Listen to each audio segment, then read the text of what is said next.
Bonjour mes chers amis de Réussir en Beauté, ça fait très longtemps qu'on n'avait pas fait de vidéo, mais j'espère qu'avec tout ce que je fais en ce moment, je pourrai en faire plus souvent aussi. Je vous rappelle aussi de, si vous voulez bien, donc liker, partager, abonnez-vous à cette chaîne Réussir en Beauté, mais j'ai aussi une autre chaîne qui s'appelle Free Your Mind, où j'entre dans un peu plus profondément sur des sujets qui me tiennent vraiment à cœur. Disons que Réussir en Beauté, c'est plutôt sur la forme et Free Your Mind, c'est sur le fond. Donc si vous voulez, comment dire, être complet, essayez de vous abonner sur les deux chaînes, comme ça on pourra compléter les sujets abordés. Alors aujourd'hui, comme vous l'avez vu, je voulais aborder la ponctuation. Qu'est-ce que c'est que la ponctuation? C'est quelque chose qui est très important en fait, beaucoup plus important que ce qu'on pense. Alors je sais pas si je vous l'ai dit, mais je suis aussi professeure d'expression orale et écrite en ce moment dans une école supérieure de design et de graphisme, après avoir été orthophoniste pendant 29 ans. Et j'avais déjà remarqué ça, mais là, c'est très très criant. Et les élèves ne se rendent pas compte en fait de tout ce qu'ils ont raté, tout ce qu'on ne leur a pas enseigné, ou en tout cas ce qu'ils ont raté en tout cas dans leurs études précédentes. Et actuellement, donc dans cette école de design et de graphisme, c'est surtout pour des remises à niveau finalement. Ce n'est pas du tout, ce ne sont pas des études de français ni de lettres, pas du tout, mais vraiment des remises à niveau pour tout ce qui concerne l'orthographe. Et ça va jusqu'à la ponctuation, la grammaire, la conjugaison, l'expression orale, etc. Et c'est là que je me suis dit qu'il fallait quand même que je fasse aussi une vidéo pour parler de la ponctuation, parce que même les personnes qui ont un très bon niveau quand même ces personnes-là, la plupart du temps, je n'ai pas de maîtrise de la ponctuation. Je ne sais pas exactement pourquoi, mais je pense, dans un premier temps, que ça n'a pas été enseigné correctement. Voilà, c'est ma première hypothèse, mais évidemment, je ne suis pas là pour émettre des jugements, d'autant plus que je ne connais pas exactement tous les élèves, ni leur parcours, etc. Mais quand même, ça fait près de 3 ans que je travaille dans cette école et c'est toujours le cas pour tous les élèves que j'ai pu voir, suivre. Donc ça fait quand même déjà à peu près 300 maintenant, sur 3 ans, même plus.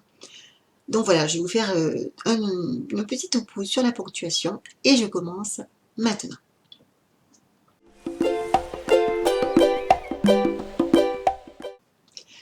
La première chose qui est très importante dans la ponctuation, c'est qu'il faut se rappeler que dans un message, dans la transmission du message, il y a toujours l'émetteur et le récepteur. Et donc entre les deux, il y a le message. Et la ponctuation permet justement, quand on la met en pratique, donc à la fois pour l'émetteur de bien maîtriser ses pauses respiratoires, montrer justement ces petites notions non verbales que l'on a dans le langage oral, il peut le manifester, le marquer grâce à la ponctuation, et le récepteur aussi peut suivre le message, tout ce qui est non verbal, grâce à la ponctuation. Ça c'est à l'écrit, mais aussi à l'oral, nous avons aussi des ponctuations. La ponctuation en fait écrite a été créée à partir de la ponctuation orale. Et qu'est-ce que c'est? Quand on apprend la ponctuation aux élèves, normalement, on leur apprend à écouter. Ça veut dire qu'il faut qu'ils apprennent à écouter les pauses, qui sont plus ou moins longues. Il faut qu'ils apprennent à écouter les silences, l'intonation, ce qu'on appelle aussi la prosodie du langage. Donc, est-ce que ça monte? Est-ce que ça descend? Donc, par exemple, quand on pose une question, le ton monte. Et quand il y a plusieurs intonations différentes. Donc, si on apprend la ponctuation, les élèves sont habitués à écouter ce genre de choses.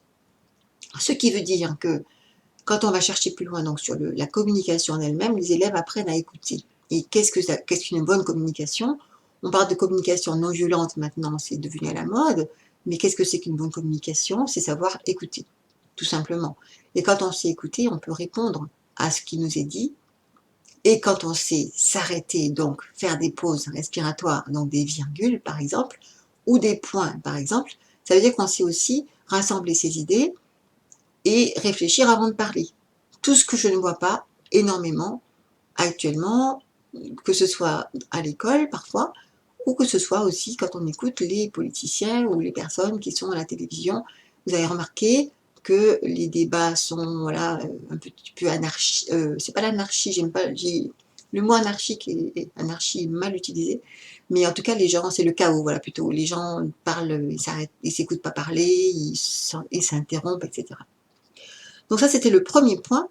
Donc c'est très important pour l'écoute.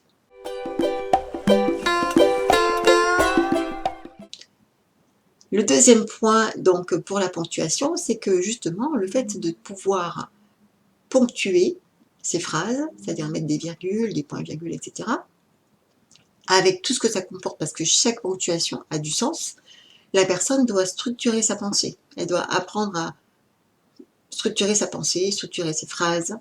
Et j'ai fait la corrélation maintenant depuis presque 3 ans.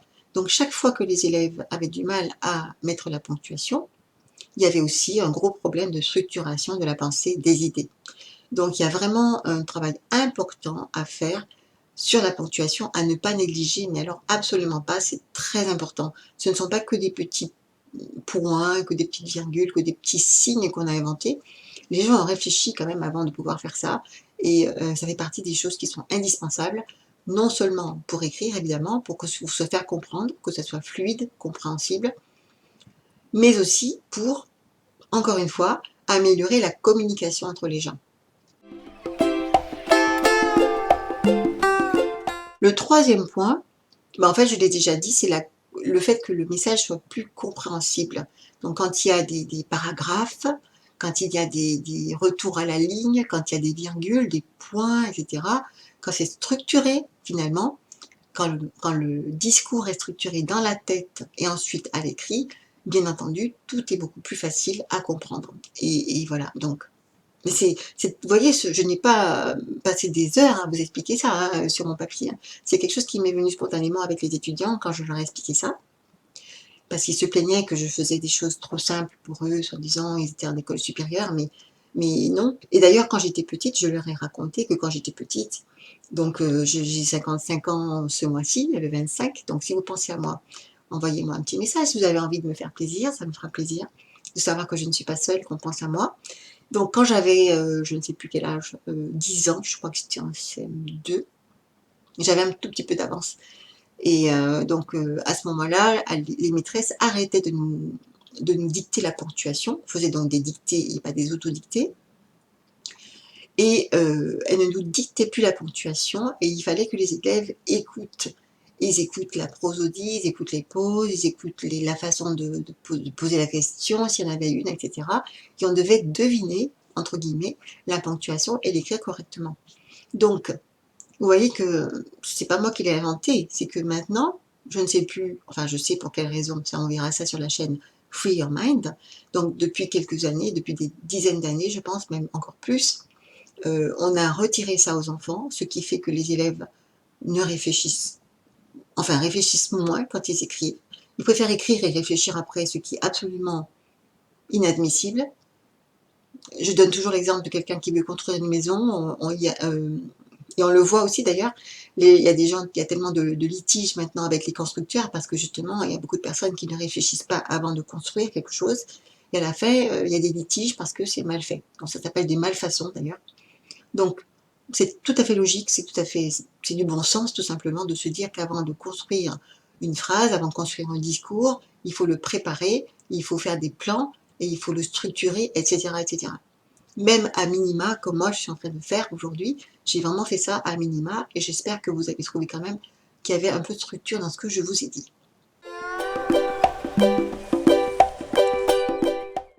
Et donc pour terminer, voilà mes recommandations.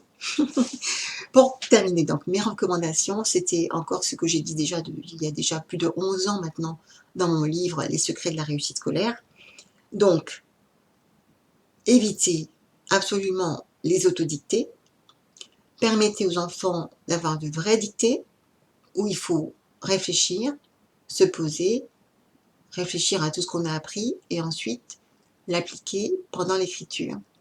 Et aussi, donc grâce à cet outil merveilleux qu'est la ponctuation, donnez-leur la capacité d'écouter, de réfléchir, de penser, de structurer, et justement cette capacité de réflexion dont on a grandement besoin dans cette société, parce on n'est pas des robots, nous ne sommes pas là pour juste obéir, apprendre par cœur. Et justement, le fait de savoir écouter et réfléchir, ça nous permet de garder en nous cette capacité d'autocritique, de réflexion et de pouvoir structurer un discours et d'exprimer nos besoins, nos vrais besoins, et de ne pas être à la botte de personnes qui pourraient en savoir plus que nous.